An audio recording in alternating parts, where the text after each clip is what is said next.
Buenos días a todos. Este es el primer seminario que tenemos. Introducción a la economía. Vamos a hablar sobre definición, conceptos y principios básicos. Esto va a ser muy dinámico y quiero que todos sea entendido. Ok. Índice del contenido. Primero vamos a una pequeña introducción a la economía.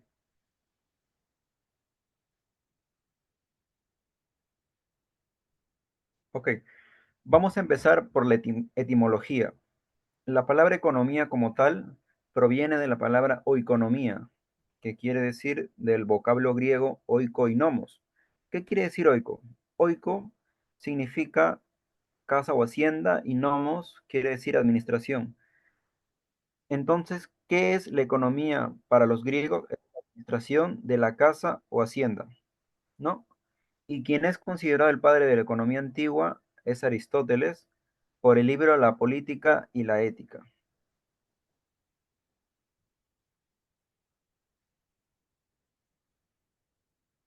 Ok, y ya basándonos en una etapa moderna, ¿qué es la economía en sí? La economía es la ciencia social que estudia la administración de los recursos escasos para con ella tratar de satisfacer las necesidades que son ilimitadas, ¿no?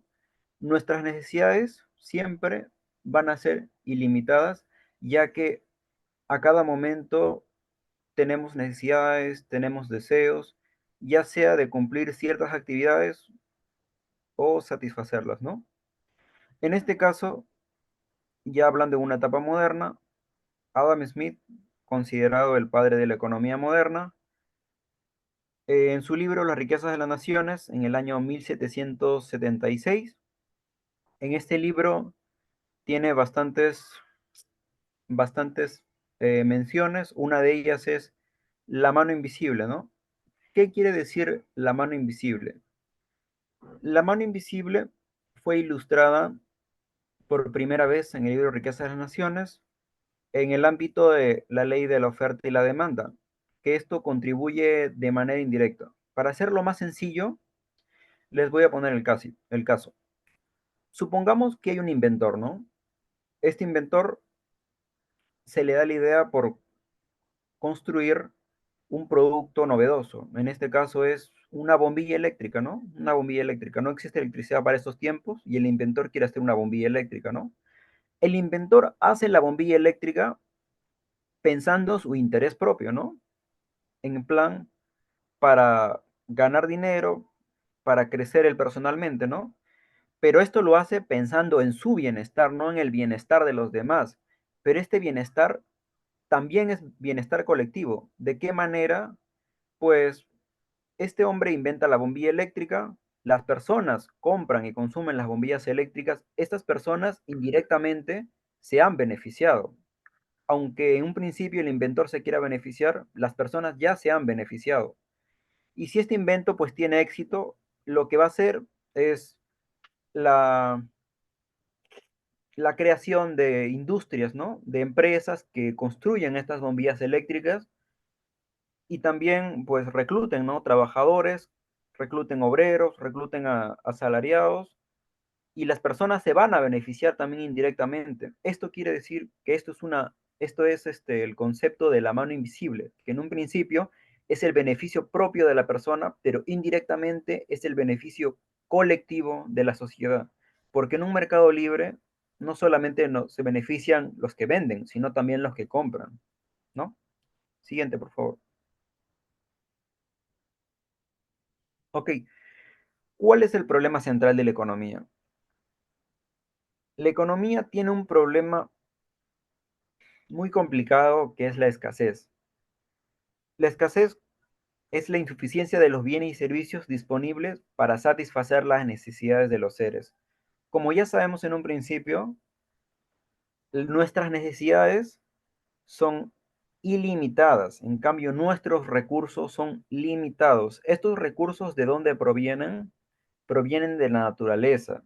La naturaleza es la principal fuente de recursos en la cual nosotros nos proveemos de estos y pasa por un proceso de transformación a través de una materia prima, a través de una materia colectiva, a través de un bien intermedio y al finalizar un bien final, ¿no? Cuando llega la etapa de bien final, es donde recién nosotros podemos consumir este producto.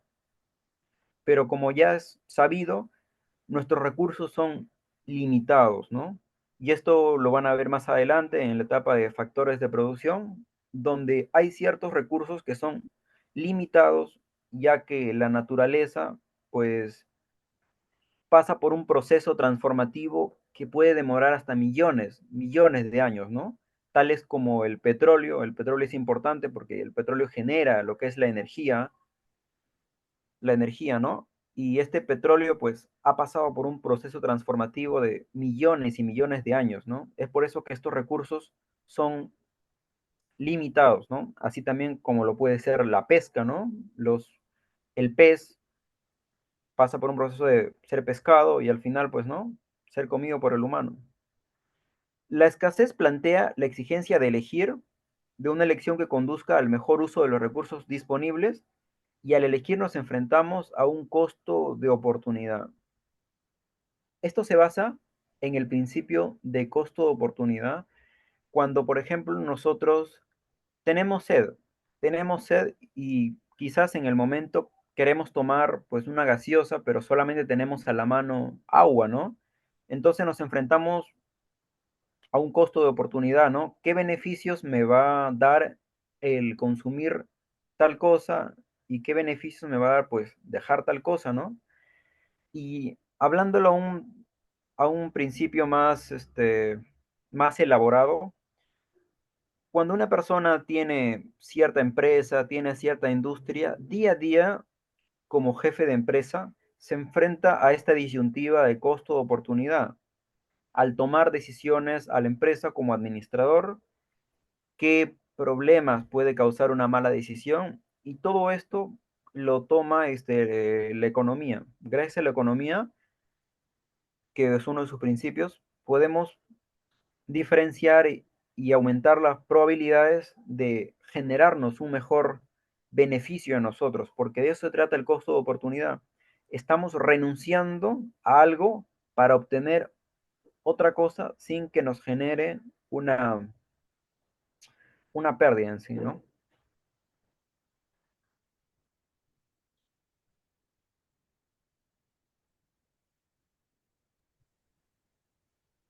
Ahora yo les voy a comentar un poco sobre lo que son bienes y servicios.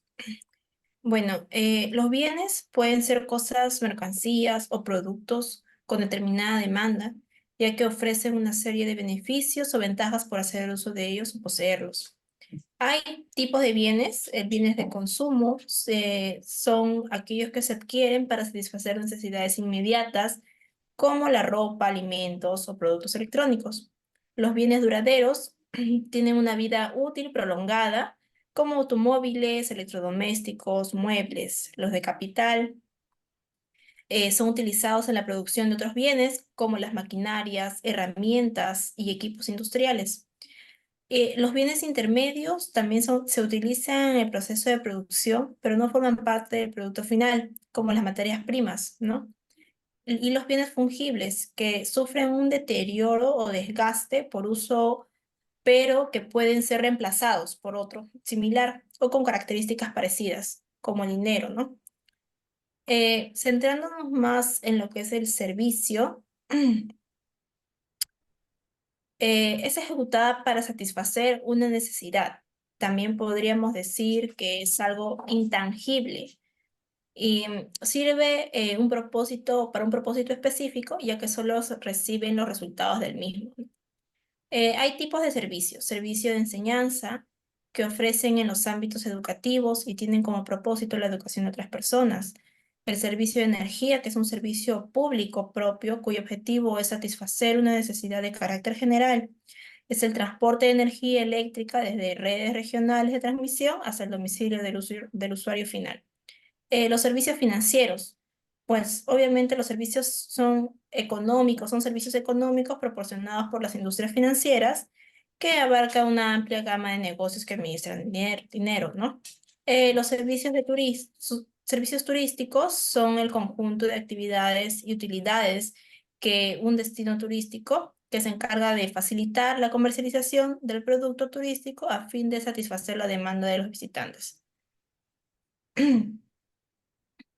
Bueno, tenemos tres preguntas básicas que, de la economía y empezamos con ¿qué es producir, no? La sociedad debe decidir qué bienes prefieren. ¿Qué producir? Dependerá principalmente de dos factores: los recursos y el nivel tecnológico disponible y las necesidades de la sociedad. Por ejemplo, si no tenemos petróleo, difícilmente produciremos gasolina. Y si vivimos en un país tropical, difícilmente necesitaremos abrigos. También hablando de cómo producir. Esto va a depender principalmente del proceso productivo elegido, que son recursos a los que se va a utilizar, y los objetivos que se pretenden conseguir. Perseguir un objetivo de eficiencia donde nos permitan minimizar los costos y maximizar la productividad. Y la última pregunta, que es ¿para quién producir?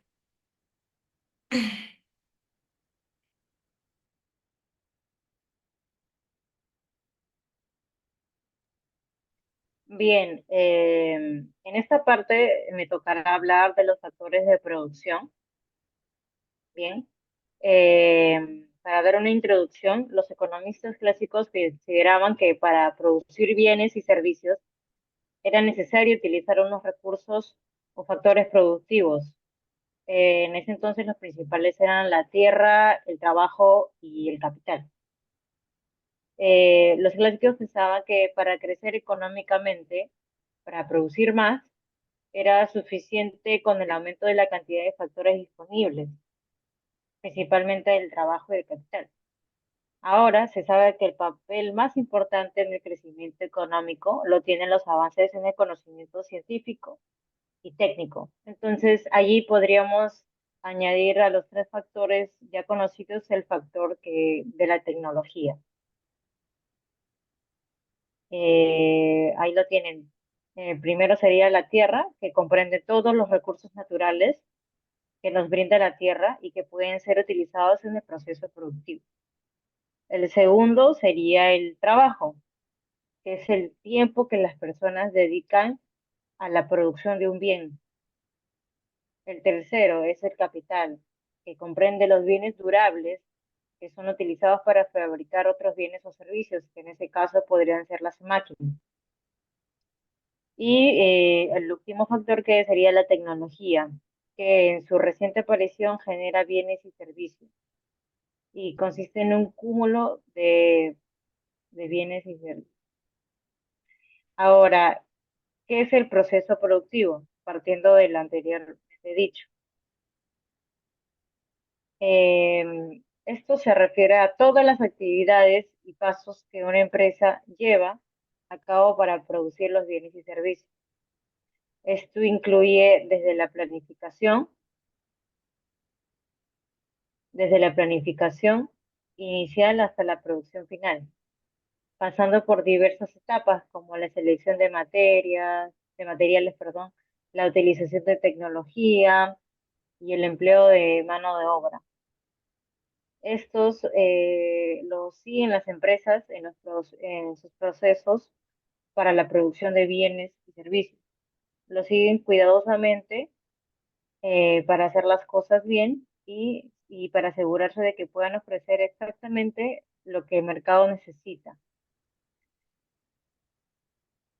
Aquí tenemos primero lo que es, no, la anterior PPT, sí.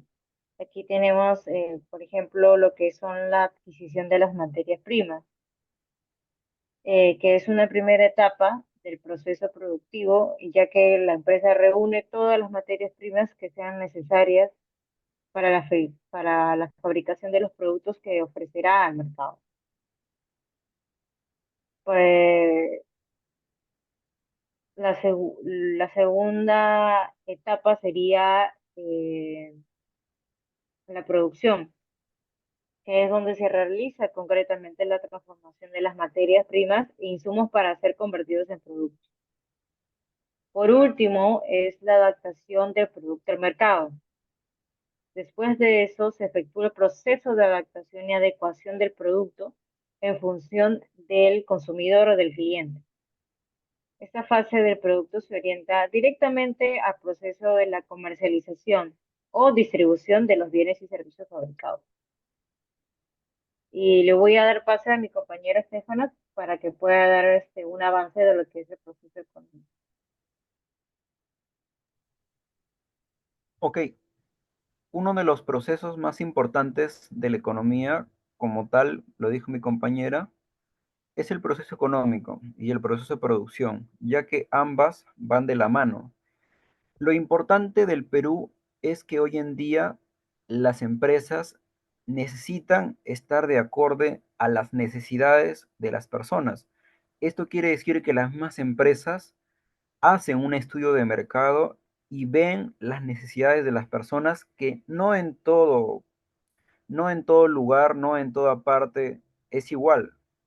Por ejemplo, acá en el Perú, las empresas han denotado mucho que los peruanos, como tal, preferimos comprar y adquirir productos a bajos costos y también a bajas cantidades, como lo podemos hacer en el caso de los shampoos, en el caso de los cafés, en el caso de, en el caso de muchos productos, lo pedimos en bajos precios y en bajas cantidades. Evitamos comprar quizás un pote de 1 litro de shampoo y preferimos comprarlo por sachetcito, ¿no? Y esto es lo que las empresas han visto porque ya tienen un estudio de mercado presente y el cual solamente cumple para cierta parte del territorio, porque en otro tipo de economía no funciona de esa manera. Entonces acá es donde aplica el proceso económico, ¿no? Y se distribuye en 5 fases, ¿no? Producción, circulación, distribución, consumo e inversión. La etapa de producción es la más importante porque va de la mano con el estudio de mercado en el cual se transforman los recursos, se transforman ciertos bienes. Todos estos tipos de transformaciones ocurren en la etapa de la producción, donde se finaliza el bien, donde la persona, donde la empresa, mejor dicho, hace el tipo de transformación para después pasar a la etapa de circulación, donde el producto sale de la empresa y va hacia lo que son los mercados, los supermercados, al, a todo tipo de lugar donde se produzca un intercambio. En la etapa de la distribución es donde el dinero vuelve a la mano de las empresas y se distribuyen los productos. Es donde los consumidores y los ofertantes realizan el intercambio, ¿no? De la, de la ya producción de las empresas, ¿no? Y en la etapa del consumo es donde las personas, pues, ¿no? Consumen el bien que la empresa nos está vendiendo. Y en la mayoría de empresas del Perú solamente se quedan en la cuarta etapa, ¿no? Porque la quinta etapa es bien complicada de llegar porque a veces la empresa no logra, pues, ¿no? Vender todo el producto o simplemente lo que sale al mercado, pues, no es bien aceptado y entonces, pues, esto no genera una inversión, ¿no? La empresa ya no decide invertir, entonces esto se pierde, ¿no? Y al ya no haber una inversión, pues, la mayoría también resultamos perjudicados. ¿De qué manera? Pues, de que quizás contribuya al mercado informal, ¿no?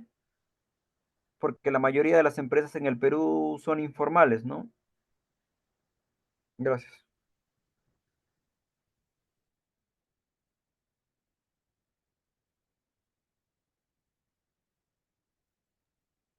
Bien, en esta parte tenemos lo que es el lenguaje económico, que sin embargo, antes de continuar con el estudio de la economía, conviene que nos detengamos brevemente en la forma que se tienen para expresar los conceptos que presentas. Cada campo de la actividad humana tiene un vocabulario o un lenguaje con un significado particular para aquellos que se dedican a dicha actividad. Por ejemplo, los deportes, también la medicina, la informática y cualquier otro campo específico tiene un vocabulario. que uno debe conocer y aprender si se quiere adentrar en su conocimiento de manera científica, ¿no? Los economistas utilizamos varios tipos de lenguajes en sus escritos o en sus disertaciones. Por ejemplo, como ahí lo presenta la PPT, tenemos el lenguaje, una terminología específica. El lenguaje corriente, que utilizan varios tipos de lenguaje en determinados casos, no expresa de forma adecuada los conceptos que se presentan en la economía, y el lenguaje matemático y gráfico para representar algunos conceptos, algunos estudios dados.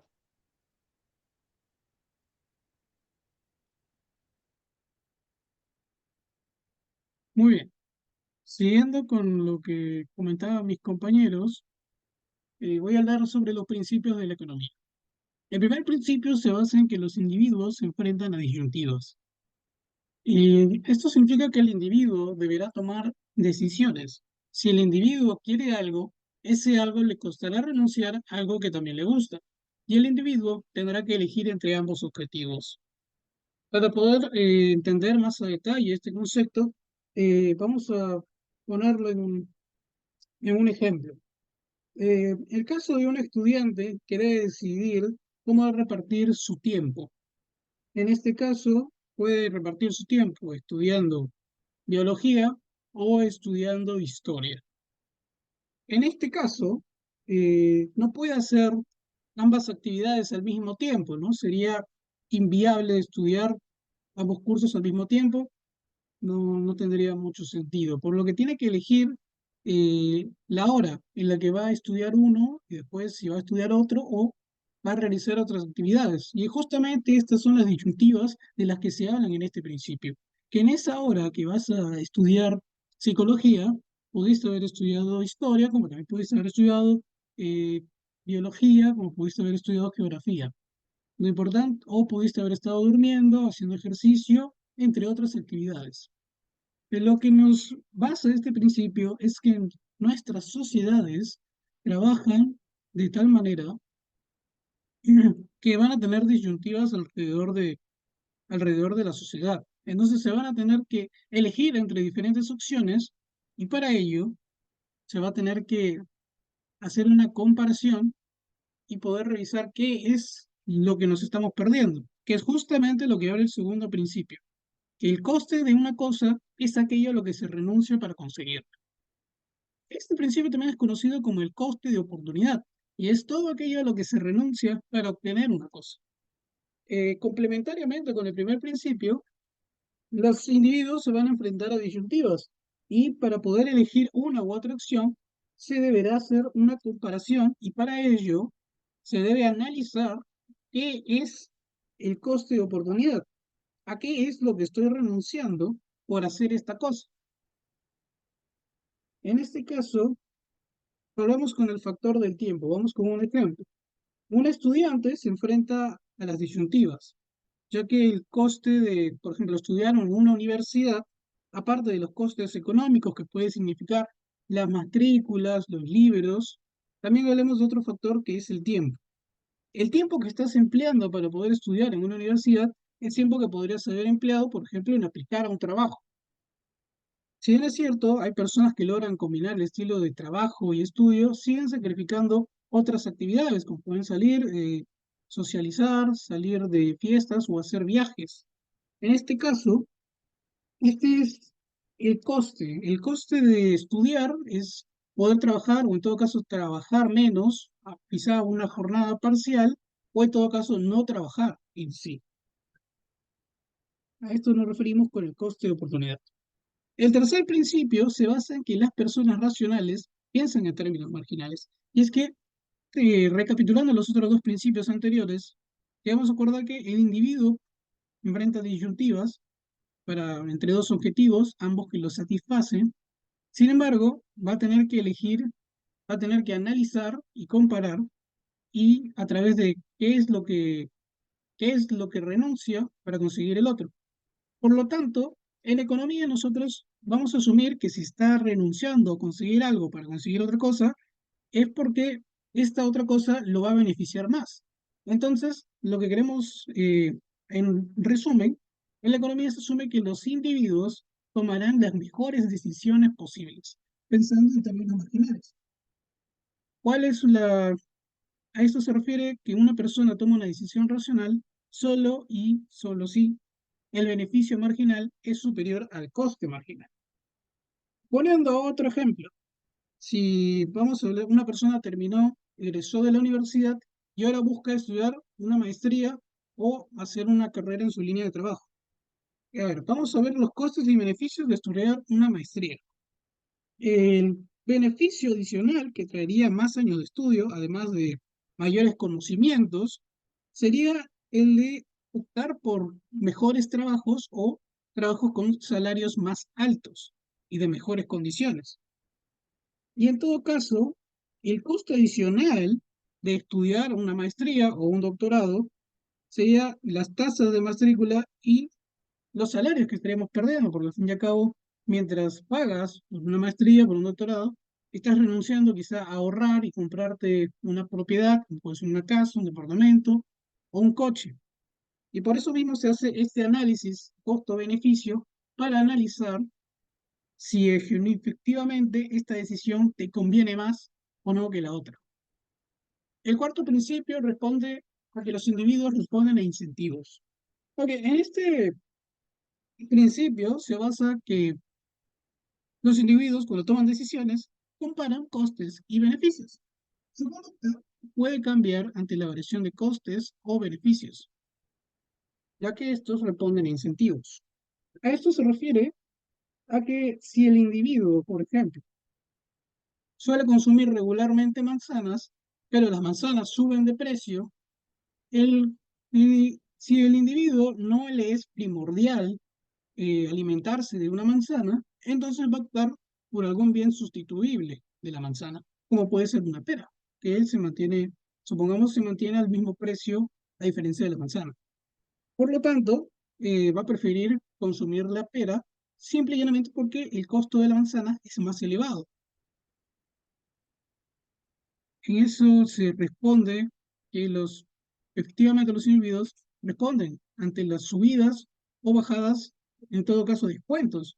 Cuando hay descuentos en supermercados o descuentos en remates, siempre los individuos que no prioricen una marca de ropa en específico o una marca de lo que sea en específico, van a optar por estos incentivos. Vamos con el quinto principio. El comercio puede mejorar el bienestar en todo el mundo. Es cierto que el comercio entre dos o más países puede mejorar el bienestar para ambos y para el mundo en general, ya que el comercio permite a los países especializarse en aquello que mejor hacen y les permite comerciar entre ellos lo que se carece, disfrutando así una mayor variedad de bienes y servicios para sus territorios. Incluso en muchos países es más conveniente comerciar en el mundo, no solamente para su economía, sino porque le permite mover esa industria local, que a veces no es autosuficiente para abastecer su propio mercado y le brinda de oportunidades para expandirse hacia otros mercados o en todo caso para, para poder crecer en su propio mercado a través de las importaciones, ¿no? De maquinaria que quizás no se produce en ese país, que es importada de otro, que sí lo hace. Como una materia prima que no se encuentra en un país y que es importada de otro país donde sí abunda. El sexto principio es que los mercados contribuyen a un buen mecanismo para organizar la actividad económica. A ver, los mercados son como tal un punto de encuentro físico, virtual, entre los ofertantes y los demandantes. Los ofertantes son todas aquellas personas que ofrecen algún bien o servicio para satisfacer cierta necesidad y los demandantes son aquellas personas que demandan por ese bien. Son aquellas personas que eh, tienen alguna necesidad y buscan ser satisfacidos por la oferta. En este caso, como nosotros vivimos en una economía de mercado, es donde se asignan los recursos por medio de decisiones descentralizadas por millones de empresas iguales cuando esas interactúan entre sí. Y es que los mercados son los puntos de interacción entre los ofertantes y los demandantes. Son el punto donde interactúan el mercado de bienes y servicios. El séptimo principio es que el Estado a veces puede mejorar los resultados del mercado.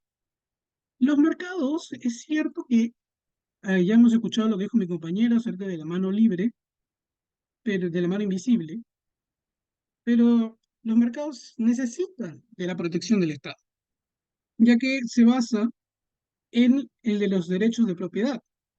Los mercados solo funcionan si es que se respetan los derechos de propiedad. Y el único organismo que puede asegurarse del cumplimiento de estos es el Estado. Octavo principio, el nivel de vida depende de la capacidad para producir bienes y servicios. El nivel de crecimiento y de prosperidad de una economía y de sus habitantes dependerá mucho de la capacidad de producción de ese territorio económico. En este caso, mientras tu economía sea más dinámica, significa que va a haber crecimiento y que van a haber mayores trabajos, van a haber mayores oportunidades, mayores bienes y por lo tanto más consumo. Y es todo un ciclo económico positivo que va a permitir pues, que tu país se desarrolle, haya más infraestructura, haya más empleos y haya mejores sueldos y por lo tanto más bienestar social. El noveno principio son los precios suben cuando el gobierno imprime demasiado dinero. Este principio se basa mucho en el concepto de inflación. La inflación es aquel fenómeno económico definido como la alza general del nivel de precios en una economía y se basa en que la emisión inorgánica de dinero puede generar la inflación. La inflación es cuando la demanda de dinero excede la, la oferta de dinero, perdón, excede la demanda de dinero. Hay más billetes en el mercado de los que realmente se necesitan. Ante ello, el mercado se autorregula y las personas rechazan. Por lo tanto, por lo general, esto va a generar que se pierda, eh, se pierda el valor de ese dinero, de esa moneda, y que por tanto los precios vayan subiendo debido a que muchas veces los productos que se ofrecen o los servicios eh, requieren de otros bienes, vienen del extranjero y que ante esta, esta inflación debilita tu moneda frente a esa moneda extranjera. Por lo tanto, generaría pues mayor inflación y una mayor dificultad. Por eso es importante que se recuerde este principio. La emisión inorgánica de dinero puede generar inflación. Por último, vamos con el décimo principio, y es que la sociedad se enfrenta a una disyuntiva en el corto plazo entre el desempleo y la inflación. Esta característica también es conocida como la curva de Phillips y se muestra la disyuntiva a corto plazo entre la inflación y el desempleo. En este caso, lo que nos quiere decir la curva de Phillips es que cuando el gobierno aumenta la cantidad de dinero que hay en la economía, aparte de la inflación, en el corto plazo se va a generar una reducción en el nivel de desempleo. La curva que muestra esta disyuntiva entre la inflación y el desempleo, conocida como la curva de Phillips. Eso sería todo. Gracias.